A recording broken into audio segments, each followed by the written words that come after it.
Something can take over your entire mind in less than a second. And the scary part, you won't even notice it happening. Marcus Aurelius wrote something that still feels uncomfortable to read today. He said, "The soul becomes the color of its thoughts." Not its actions, its thoughts. He wasn't talking about morality, he was talking about attention. Because whatever the mind keeps returning to quietly becomes the lens through which it sees everything else. And lust at its core isn't an event. It's a redirection of attention that you didn't authorize. Here's the part that changes everything. What you call wanting something badly is often something else.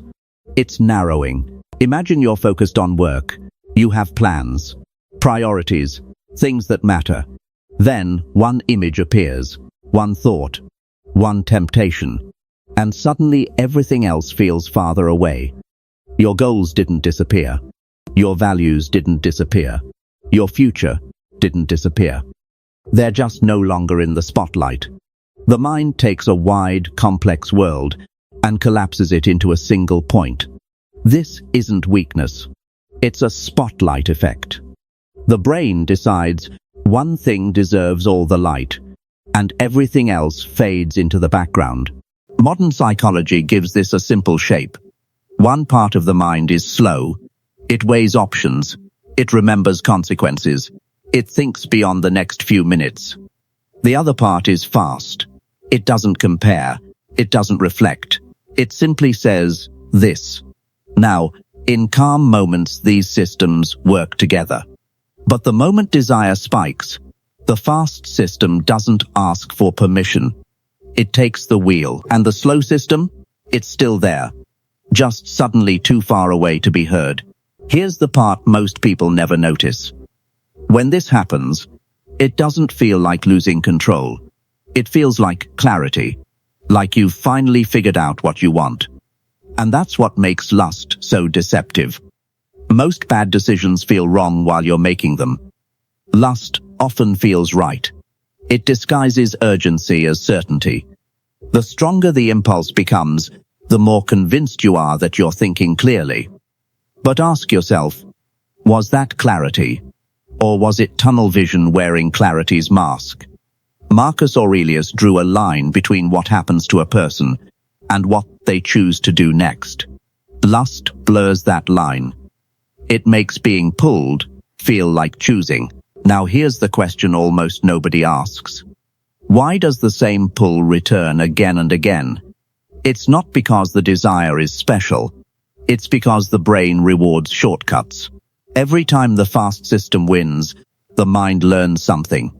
It quietly records, that worked. Do that again. And the next time, the path is smoother, faster, more automatic. You're not fighting a feeling. You're fighting a groove that's been carved into your own mind.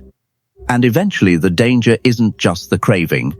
It's the story that forms around it, the belief that this is simply who you are. But habits are not identities.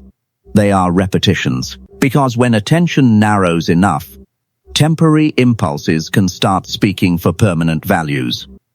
Relationships have been damaged by decisions that lasted minutes. Trust has been broken. Years of discipline traded for moments of gratification. Not because people suddenly became different people, but because a temporary spotlight convinced them it was showing the entire world. When all the light points in one direction, everything else becomes difficult to see. But Marcus Aurelius left us with something useful. He believed freedom doesn't come from never feeling the pull. It comes from noticing the space before you obey it. That space is tiny, almost invisible, a fraction of a second. But it's the only moment where the reflective part of you still has a voice. Everything before that gap is impulse. Everything after it is habit. The gap is where choice lives. So the goal isn't to destroy desire. It isn't to suppress every impulse.